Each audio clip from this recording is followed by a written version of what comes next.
Pakistan embassy के बाहर है कार पार्किंग है जी, जिथे तुसी अपनी गड्डी आराम दे नाल कार पार्क करके ते तुसी अंदर आ सकते हो। ए देखो टोकन जनाब इथों कढ़ लो। एम्बेसी दा वेटिंग रूम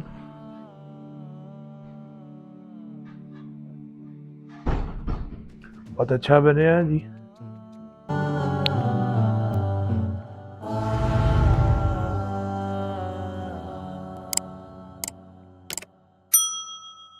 बिस्मिल्लाहिर्रहमानिर्रहीम। मैं अमेरिका तो शहजाद बाजवा। ए मेरे सामने तुसी देख रहे जे पाकिस्तान का झंडा और ये झंडा लग्या होया जी वाशिंगटन पाकिस्तान अंबैसी दे विच। इत्थे अज मैं पाकिस्तान अंबैसी वाशिंगटन दे विच आया वां ते इत्थे कुछ कागजात वगैरह वो कोई करवाने सी, power of attorney attestation Pakistan embassy ਵੱਲ ਤੇ ਅੱਜ ਮੈਂ ਇੱਥੇ ਆਇਆ ਤੇ ਮੈਂ ਤੁਹਾਨੂੰ ਇਹਦਾ ਵੀ ਜਿਹੜਾ ਵਾਸ਼ਿੰਗਟਨ ਦਾ ਵੀ ਨਜ਼ਾਰਾ ਕਰਾਨਾ ਵਾਂ। ਤੇ ਮੈਂ ਕਿਹਾ ਤੁਹਾਨੂੰ ਜ਼ਰਾ ਇੱਥੇ ਵਾਸ਼ਿੰਗਟਨ ਦਾ ਵੀ ਜ਼ਰਾ ਥੋੜਾ ਜਿਹਾ ਨਜ਼ਾਰਾ ਕਰਾ ਦਈਏ। ਤੇ ਇਹ ਦੇਖੋ ਅੱਜ ਬਾਰਿਸ਼ ਵਗੈਰਾ, ਜਿਸ ਵੇਲੇ ਮੈਂ ਚੱਲਿਆ ਡੈਲਵਰ ਦੇ ਉੱਤੋਂ ਤਕਰੀਬਨ 2.5 ਘੰਟੇ 'ਚ ਪਹੁੰਚਿਆ ਇੱਥੇ, ਔਰ ਸਾਰੇ ਰਸਤੇ ਦੇ ਵਿੱਚ ਬਾਰਿਸ਼ ਜਿਹੜੀ ਹੁੰਦੀ ਰਹੀ ਔਰ ਸੇਮ ਇਹੀ ਮੌਸਮ ਜਿਹੜਾ ਹੈ ਨਾ ਜੀ ਉੱਥੇ ਆਇਆ। बहरहाल असी इत्थे पहुंचे हाँ ते हुण अंदर जाके देखने आ कि अंबैसी दे विच जिहड़ा है ना जी की सलूक होता है जी। ए जनाब इहदा रस्ता अंदर छोटा जिहा गेट जिहड़ा है ना जी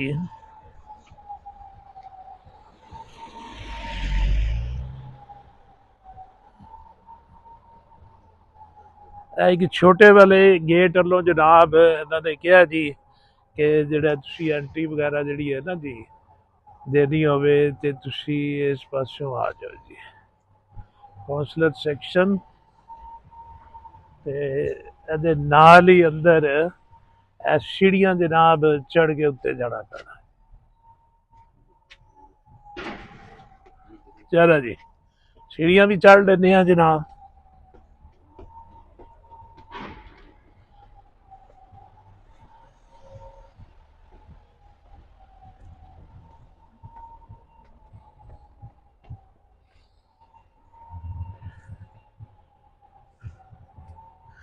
अज मैं तुहानूं दस्सिया बारिश ने माहौल बड़ा ही अच्छा बना दिता, बड़ा ही खूबसूरत नज़ारा है। देखो तुसी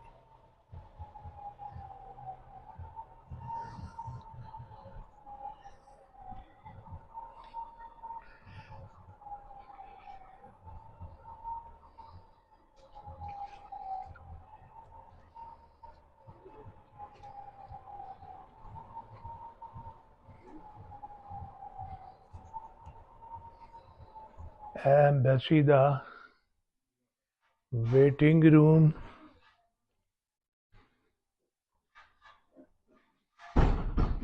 बहुत अच्छा बनया जी।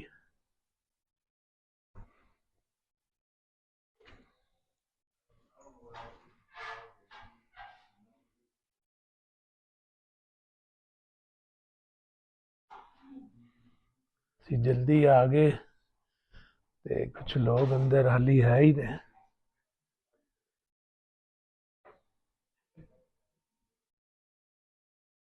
इत्थे आके बैठ जाते जी जिहड़े पाकिस्तानी हजरात अपने डॉक्यूमेंट्स वगैरह उन्होंने कोई तस्दीक कराने या पावर ऑफ अटारनी वगैरह इन्होंने कोई बनवानी होवे ते इत्थे आ जाते ने। ते बहुत ही अच्छा जनाब जिहड़ा है ना जी बैठन का सिस्टम इन्होंने बनाया है जी। टाइमिंग इन्होंने दी हुई है 9:30 तो 12:30, 3 तो 4:30।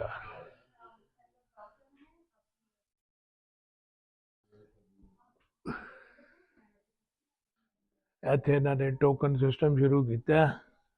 जिस बंदे ने इत्थे आना वो इत्थों वो जनाब टोकन लेगा अपना। ए देखो टोकन जनाब इथों कढ़ लो। ਇੱਥੇ ਫੋਟੋਸਟੇਟ ਮਸ਼ੀਨ ਜਿਹੜੀ ਹੈ ਇੱਥੇ ਰੱਖੀ ਹੋਈ ਹੈ। ਅਗਰ ਕਿਸੇ ਬੰਦੇ ਨੇ ਆਪਣੀ ਕੋਈ ਫੋਟੋਕਾਪੀ ਵਗੈਰਾ ਕਰਵਾਉਣੀ ਹੈ ਤੇ ਉਹ ਕਰਵਾ ਲਓ। ਕਾफ़ी ਦੇਰ ਦੇ ਕੋਈ ਟਰਾਈ ਕਰ ਰਹੇ ਹਾਂ, ਲੇਕਿਨ ਫੋਟੋਸਟੇਟ ਮਸ਼ੀਨ ਕੋਈ ਪ੍ਰੋਪਰ ਤਰੀਕੇ ਦੇ ਨਾਲ ਤੇ ਕੰਮ ਵੀ ਨਹੀਂ ਕਰਦੀ ਪਈ। ਤੇ ਹੈਲਪ ਵਾਸਤੇ ਬੁਲਾਇਆ ਵੇ, ਤੇ ਹੈਲਪ ਵਾਸਤੇ ਜਿਹੜਾ ਹੈ ਨਾ ਜੀ ਉਹ ਆ ਗਏ। ਉਹਨਾਂ ਦੀ ਮਿਹਰਬਾਨੀ ਕਿ ਹੈਲਪ ਵਾਸਤੇ ਜਿਹੜਾ ਹੈ ਨਾ ਜੀ ਆ ਗਏ, ਤੇ ਉਮੀਦ ਹੈ ਤੇ ਹੋ ਜਾਏਗੀ। ਇੱਥੇ ਇਹਨਾਂ ਨੇ ਨਮਾਜ਼ ਦਾ ਕਮਰਾ ਵੀ ਬਣਾਇਆ, ਜਗ੍ਹਾ ਤਾਂ ਕਿ ਕਿਸੇ ਨੇ ਨਮਾਜ਼ ਵਗੈਰਾ ਪੜ੍ਹਨੀ ਹੈ ਤੇ ਉਹ ਇੱਥੇ ਇਸ ਜਗ੍ਹਾ ਦੇ ਉੱਤੇ ਨਮਾਜ਼ ਵੀ ਪੜ੍ਹ ਸਕਦਾ ਹੈ। ਜੀ ਮੇਰੇ ਭਰਾਓ, ਇਹ ਜਿਵੇਂ ਮੈਂ ਤੁਹਾਨੂੰ ਦੱਸਿਆ ਪਾਕਿਸਤਾਨ ਐਮਬੈਸੀ ਦੇ ਵਿੱਚ ਮੈਂ ਆਇਆ ਇੱਥੇ। ਐਕਚੁਅਲੀ ਇੱਥੇ ਅਸੀਂ ਜਿਹੜਾ ਹੈ ਨਾ ਇੱਕ ਪਾਵਰ ਆਫ ਅਟਾਰਨੀ ਜਿਹੜੀ ਹੈ ਉਹ ਅਸੀਂ ਇਹਨਾਂ ਕੋਲੋਂ ਟੈਸਟ ਕਰਵਾਉਣੀ ਸੀ, ਤੇ ਉਹਦਾ ਤੇ ਜਨਾਬ ਦੇਖਿਆ ਜਾਏ ਤੇ ਪ੍ਰੋਸੈਸ ਜਿਹੜਾ ਹੈ ਨਾ ਜੀ ਬੜਾ ਈਜ਼ੀ ਜਿਹਾ ਵੇ। ਤੇ ਲੇਕਿਨ ਇਹਦੇ ਵਾਸਤੇ ਸਾਨੂੰ ਜਿਹੜਾ ਹੈ ਨਾ ਜੀ 2.5 ਘੰਟੇ ਦਾ ਸਫ਼ਰ ਕਰਕੇ ਡੈਲਵਰ ਤੋਂ ਵਾਸ਼ਿੰਗਟਨ ਪਾਕਿਸਤਾਨ ਐਮਬੈਸੀ ਆਉਣਾ ਪਿਆ ਇੱਥੇ। ਤੇ ਇਹਦੇ ਨਾਲ ਇਹ ਹੈ ਵੇ ਕਿ ਜਿਹੜਾ ਤੁਸੀਂ ਇੱਕ ਸਾਦਾ ਕਾਗਜ਼ ਦੇ ਉੱਤੇ ਜੋ ਤੁਸੀਂ ਦੇਣਾ ਚਾਹੁੰਦੇ ਜੇ ਕਿਸੇ ਨੂੰ, ਉਹਦੀ ਆਪਣਾ ਡਰਾਫਟ ਜਿਹੜਾ ਹੈ ਨਾ ਜੀ ਤੁਸੀਂ ਉਹ ਪ੍ਰਿੰਟ ਕਰ ਲਿਆਵੋ। ਨਾਲ ਉਹ ਜਿਸ ਬੰਦੇ ਨੂੰ ਤੁਸੀਂ ਪਾਵਰ ਆਫ ਅਟਾਰਨੀ ਪਾਕਿਸਤਾਨ ਦੇ ਵਿੱਚ ਜਿਹੜੀ ਦੇਣੀ ਹੈ, ਉਸ ਬੰਦੇ ਦਾ ਸ਼ਨਾਖਤੀ ਕਾਰਡ, ਉਹਦਾ ਨਾਮ ਪਤਾ ਸਾਰਾ, ਉਹਦੇ ਸ਼ਨਾਖਤੀ ਕਾਰਡ ਦੀ ਕਾਪੀ ਹੋਣੀ ਚਾਹੀਦੀ ਹੈ। ਤੇ ਉਸ ਤੋਂ ਬਾਅਦ ਜਿਹੜਾ ਹੈ ਨਾ ਤੁਹਾਡਾ ਇੱਥੇ ਦਾ ਡਰਾਈਵਿੰਗ ਲਾਇਸੈਂਸ, ਜਿਹੜਾ ਤੁਹਾਡੀ ਇੱਥੇ ਅਮਰੀਕਾ ਦੀ ਆਈਡੀ ਹੀ ਉਹ ਮੰਨੀ ਜਾਂਦੀ ਹੈ ਜਿਹੜੀ, ਔਰ ਉਹਦੇ ਨਾਲ ਜਿਹੜਾ ਤੁਹਾਡਾ ਪਾਕਿਸਤਾਨ ਦਾ ਜਿਹੜਾ ਉਹ ਨਾਦਰਾ ਦਾ ਨਾਈਕੋਪ ਕਾਰਡ ਬਣਿਆ ਹੋਇਆ ਵੇ, ਉਹ ਤੁਸੀਂ ਲੈ ਕੇ ਆ ਜਾਓ ਇੱਥੇ। ਤੇ ਉਹਦੇ ਨਾਲ ਇਹ ਹੈ ਵੇ ਕਿ $32 ਜਿਹੜੀ ਹੈ ਨਾਲ ਇਹਨਾਂ ਨੂੰ ਫੀਸ ਦੇਣੀ ਪੈਂਦੀ ਹੈ। ਤੇ ਉਹ ਇਹ ਸਾਰੇ ਉਹ ਕਾਗਜ਼ ਦੇ ਕੇ ਤਕਰੀਬਨ 1.5-2 ਘੰਟੇ ਦੇ ਅੰਦਰ ਅੰਦਰ ਜਿਹੜਾ ਹੈ ਨਾ ਜੀ ਉਹ ਤੁਹਾਨੂੰ ਫਾਰਗ ਕਰ ਦਿੰਦੇ ਨੇ, ਤੇ ਤੁਸੀਂ ਦਸਤੀ ਜਮ੍ਹਾਂ ਕਰਾ ਕੇ ਬਗੈਰ ਕਿਸੇ ਅਪਾਇੰਟਮੈਂਟ ਦੇ ਉੱਤੋਂ। ਅੱਛੀ ਬਾਤ ਇਹ ਹੈ ਵੇ ਕਿ ਸਾਨੂੰ ਕੋਈ ਅਪਾਇੰਟਮੈਂਟ ਵਗੈਰਾ ਨਹੀਂ ਲੈਣੀ ਪਈ ਇੱਥੇ, ਤੇ ਇਸੇ ਤਰ੍ਹਾਂ ਟਾਈਮਲੀ ਆ ਕੇ ਤੇ ਉਹ ਇਹਨਾਂ ਨੇ ਹੋ ਗਿਆ। ਲੇਕਿਨ ਇਸ ਤੋਂ ਪਹਿਲੇ ਇਹ ਤੇ ਚਲੋ ਈਜ਼ੀ ਕੰਮ ਹੋ ਗਿਆ ਜਿਹੜਾ ਉਹਨਾਂ ਨੇ ਕਰ ਦਿੱਤਾ, ਲੇਕਿਨ ਇਸ ਤੋਂ ਪਹਿਲੇ ਜਿਹੜਾ ਤਜਰਬਾ ਹੋਇਆ ਉਹ ਇਸ ਤਰੀਕੇ ਦੇ ਨਾਲ ਹੋਇਆ। ਬੜਾ ਜਨਾਬ ਜ਼ੋਰ ਸ਼ੋਰ ਦੇ ਨਾਲ ਸੋਸ਼ਲ ਮੀਡੀਆ ਦੇ ਉੱਤੇ ਆ ਰਹੇ ਸੀ ਇਹਨਾਂ ਦੇ ਇਸ਼ਤਿਹਾਰਾਤ ਵਗੈਰਾ ਕਿ ਅਗਰ ਜੇ ਤੁਸੀਂ ਨਹੀਂ ਵੀ ਜਾ ਸਕਦੇ ਤੇ ਤੁਸੀਂ ਆਨਲਾਈਨ ਵੀ ਆਪਣੀ ਪਾਵਰ ਆਫ ਅਟਾਰਨੀ ਜਿਹੜੀ ਹੈ ਉਹ ਤੁਸੀਂ ਇਹਨਾਂ ਕੋਲੋਂ ਟੈਸਟ ਕਰਵਾ ਸਕਦੇ ਜੇ। ਲਓ ਜੀ, ਖੈਰ ਅਸੀਂ ਇੱਥੇ ਆਉਣ ਤੋਂ ਪਹਿਲੇ ਅਸੀਂ ਆਖਿਆ ਯਾਰ ਇਹ ਤੇ ਬੜੀ ਅੱਛੀ ਗੱਲ ਹੈ ਕਿ ਅਸੀਂ ਐਡੀ ਦੂਰ ਸਫ਼ਰ ਵੀ ਕਰਾਂਗੇ ਤੇ ਸਾਡਾ ਦਿਨ ਵੀ ਜ਼ਾਇਆ ਹੋਏਗਾ ਤੇ ਆਉਣ ਜਾਣ ਦਾ ਖਰਚਾ ਵੀ ਬਚੇਗਾ, ਤੇ ਚਲੋ ਅਸੀਂ ਇਹ ਵੀ ਟਰਾਈ ਕਰ ਲੈਂਦੇ ਹਾਂ। ਅਸੀਂ ਲਓ ਜੀ ਉਹ ਇਸ ਤਰੀਕੇ ਦੇ ਨਾਲ ਆਨਲਾਈਨ ਇਹਨਾਂ ਨੂੰ ਅਪਲਾਈ ਕੀਤਾ, ਤੇ ਉਹ ਸਾਨੂੰ ਅਪਲਾਈ ਕਰਨ ਤੋਂ ਬਾਅਦ ਜਿਹੜਾ ਹੈ ਨਾ ਜੀ ਕੋਈ ਹਫ਼ਤੇ 10 ਦਿਨ ਦੇ ਅੰਦਰ ਅੰਦਰ ਉਹਨਾਂ ਨੇ ਸਾਨੂੰ ਫਿਰ ਕਿਹਾ ਜੀ ਫਲਾਣੇ ਕਾਗਜ਼ ਤੇ ਫਲਾਣੇ ਕਾਗਜ਼ ਹੁਣ ਇਹਨਾਂ ਦੀ ਵੈਰੀਫਿਕੇਸ਼ਨ ਕਰਵਾਓ ਜੀ। ਤੇ ਫਿਰ ਜਨਾਬ ਇਹਨਾਂ ਨੇ ਵੀਡੀਓ ਕਾਲ ਦੇ ਉੱਤੇ ਨਾਲ 2 ਬੰਦਿਆਂ ਦਾ ਜਨਾਬ ਹੋਣਾ ਚਾਹੀਦਾ ਤੁਹਾਡੇ ਕੋਲੋਂ ਸ਼ਨਾਖਤੀ ਕਾਰਡ ਵਗੈਰਾ, ਉਹਨਾਂ ਦਾ ਇੱਥੇ ਦਾ ਡਰਾਈਵਿੰਗ ਲਾਇਸੈਂਸ ਵਗੈਰਾ, ਜਿਨ੍ਹਾਂ ਕੋਲੋਂ ਅਸੀਂ ਇਹ ਗਵਾਹੀ ਪਵਾਉਣੀ ਹੈ। ਲਓ ਜੀ ਠੀਕ ਹੈ ਜੀ, ਇਹ ਵੀ ਕਰ ਲਵੋ। ਇਹਨਾਂ ਨੇ ਗਵਾਹੀ ਵਗੈਰਾ ਪਵਾ ਕੇ ਉਹ ਫਿਰ ਸਾਰਿਆਂ ਬੰਦਿਆਂ ਨੂੰ ਲਿਆ ਕੇ ਇਹਨਾਂ ਨੇ ਵੀਡੀਓ ਕਾਨਫਰੰਸ ਦੇ ਵਿੱਚ ਲਿਆ ਕੇ ਉਹ ਸਾਰੀ ਡਿਟੇਲ ਜਿਹੜੀ ਹੈ ਪੁੱਛੀ, ਤੇ ਸਾਡੇ ਫਿਰ ਜਿਹੜੇ ਨਾ ਜੀ ਉਹਦੇ ਅੰਗੂਠੇ ਵੀ ਲਗਾ ਲੂ ਕੇ ਜਿਹੜੇ ਕਾਗਜ਼ ਜਿਹੜੇ ਇਹਨਾਂ ਨੇ ਕਰਾਣੇ ਨਾ ਗਿਆ ਜੀ ਕਿ ਠੀਕ ਹੈ ਜਨਾਬ ਅਸੀਂ ਤੁਹਾਡੇ ਉੱਤੇ ਭੇਜ ਜਾਵਾਂਗੇ। $36 ਸਾਡੇ ਕੋਲੋਂ ਇਹਨਾਂ ਨੇ ਆਨਲਾਈਨ ਜਿਹੜੀ ਹੈ ਸਾਡੇ ਕੋਲੋਂ ਉਸੇ ਚਾਰਜ ਕਰ ਲਏ ਫੀਸ ਤੇ ਇਸ ਦੇ ਨਾਲ ਜਨਾਬ ਇਹਨਾਂ ਨੇ ਕਿਹਾ ਜੀ ਕਿ ਅਸੀਂ ਭੇਜ ਦਿੱਤੇ ਨੇ। ਅਸੀਂ ਉੱਥੇ ਲਾਹੌਰ ਆਪਣਾ ਬੰਦਾ ਭੇਜ ਦਿੱਤਾ ਫਾਰਨ ਆਫਿਸ ਦੇ ਵਿੱਚ ਇਹਦੀ ਉਹ ਵੈਰੀਫਿਕੇਸ਼ਨ ਜਾਂ ਉਹ ਲੈਣ ਵਾਸਤੇ। ਅੱਗੇ ਇਹਨਾਂ ਨੇ ਕਾਗਜ਼ ਹੀ ਉਹ ਗਲਤ ਭੇਜ ਦਿੱਤਾ, ਹੈ ਕੁਝ ਸੀ ਤੇ ਸਾਡਾ ਬਗੈਰ ਸਾਈਨਾਂ ਵਾਲਾ ਜਿਹੜਾ ਹੈ ਨਾ ਭੇਜ ਦਿੱਤਾ, ਸਾਡੇ ਸਾਈਨ ਹੀ ਉਡਾ ਦਿੱਤੇ। ਉੱਥੇ 2 ਦਿਨ ਬੰਦਾ ਉੱਤੇ ਜ਼ਲੀਲ ਹੋਇਆ ਤੇ ਉਹਨੂੰ ਫੇਰ ਵੀ ਨਾ ਮਿਲਿਆ, ਤੇ ਫਿਰ ਤੰਗ ਆ ਕੇ ਅਸੀਂ ਫਿਰ ਦੁਬਾਰਾ ਇੱਥੇ ਗਏ ਹਾਂ ਐਮਬੈਸੀ ਦੇ ਵਿੱਚ, ਤੇ ਇਹਨਾਂ ਨੂੰ ਬੜੇ ਟੈਲੀਫੋਨ ਕੀਤਾ ਕਿ ਭਾਈ ਯਾਰ ਅਸੀਂ ਤਾਂ ਕਰਵਾਇਆ ਹੋਇਆ, $36 ਫੀਸ ਦਿੱਤੀ ਹੋਈ ਹੈ। ਉਹ ਕਹਿਣ ਲੱਗੇ ਯਾਰ ਉਹ ਤੁਸੀਂ ਇਹਦੇ ਨਾਲ ਚੰਗਾ ਆਪ ਹੀ ਆ ਜਾਵੋ, ਇੱਥੇ ਤੁਹਾਨੂੰ ਦਸਤੀ ਕਰ ਦਿਆਂਗੇ, ਇਹ ਕਰ ਦਿਆਂਗੇ, ਉਹ ਕਰ ਦਿਆਂਗੇ।